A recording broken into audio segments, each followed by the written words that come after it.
Hey, you're listening to Marketing Out Loud, a daily podcast where I share advice, stories, and insights to help you build a thriving consulting or professional services practice.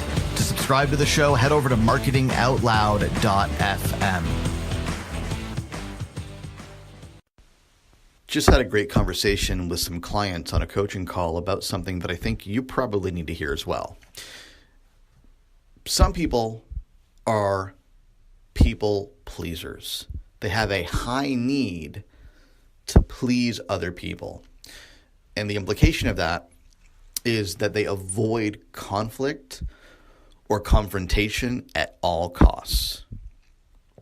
Now, the way that this shows up for you is in your sales conversations. See, what typically happens is buyers will try to avoid outright saying no, or outright saying they're not interested, or outright telling you that they don't believe that you can help them, or outright telling you that they don't believe that your process will work. Most people are not going to do that. Even people who are more direct, and there are some who may come out and be that blunt, and you'll learn to appreciate those people when they are, because they save you time. But most people are not going to be that blunt.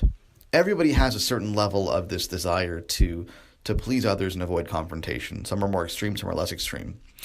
But generally speaking, if we're having a conversation and you're positioning how you can help me, and I'm not, there's something that's not quite adding up, or I'm not really seeing the case for it, I'm not really convinced, I'm probably not going to come out and tell you that this doesn't make sense, or I don't buy it, or I'm not interested, or I don't believe you. I'm not going to say that because that's rude. Who talks like that? Right? Nobody would just come out and say something like that, even if that's what they're thinking.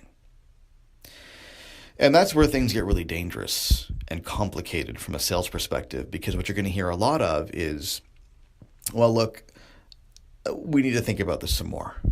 Or, you know what, maybe the timing's not quite right. Or, we are kind of interested, but, I've got to talk to so-and-so and get buy-in from so-and-so. Those are the kind of things you're going to hear. And the thing that makes this really challenging is sometimes that's legitimate. And sometimes it's genuine. And sometimes they really are interested, but there are just a couple of things they need to resolve before they move forward with you. But a lot of times it's just people pleasing.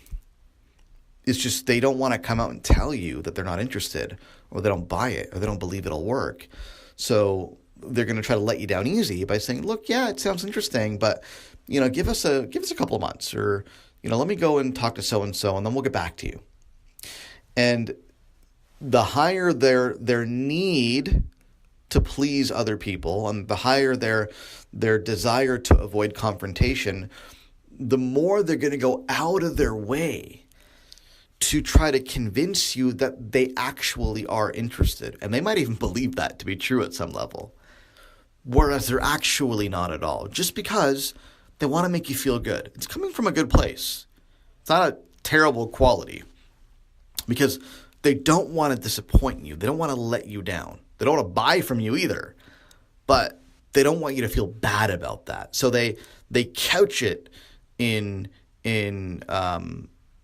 these kinds of terms, and they kind of hope you get the message, or you'll give up, or you'll just move on. But the challenge that presents you with is, well, you don't really know if they mean it or not. You can't tell if they're actually interested and have some legitimate obstacles to overcome, at which point they do want to work with you, or if they're just saying that because they don't want to let you down, because they want to please you, and they don't want to create any kind of confrontation or any kind of tension in the relationship. So that's something to just be aware of. First of all, is that you'll start to notice patterns that certain types of people avoid confrontation and have a high desire to please others and to get along and to keep things very, very friendly.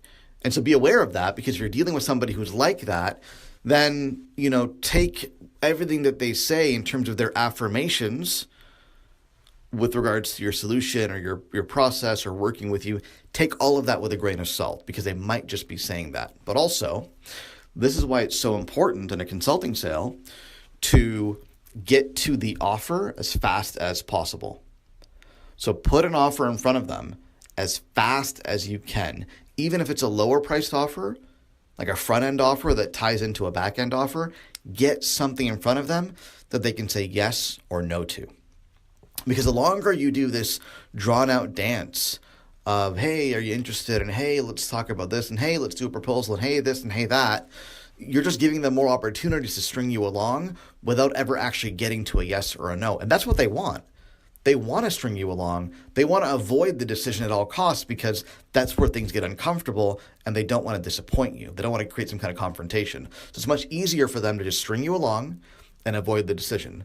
But from your perspective, your best interest is to force a decision. And I'm not saying force a decision before they're ready, but when you believe that you are ready and they are ready and the conversation's gotten to a point where they should be able to make a decision, force the decision. Because, yeah, you might lose some sales you otherwise would have gotten in the process. That's a risk. But that's going to be compensated by the fact that the people who are on the fence, but, are probably likely to buy, will buy. Whereas the people who will never buy, well, you'll find that out up front. And you'll know that hopefully weeks and months in advance. That'll save you tons of time. So, a couple of things. Be aware that some people have a high desire to please others and avoid confrontation. Look for these people in your sales conversations and take what they say with a grain of salt.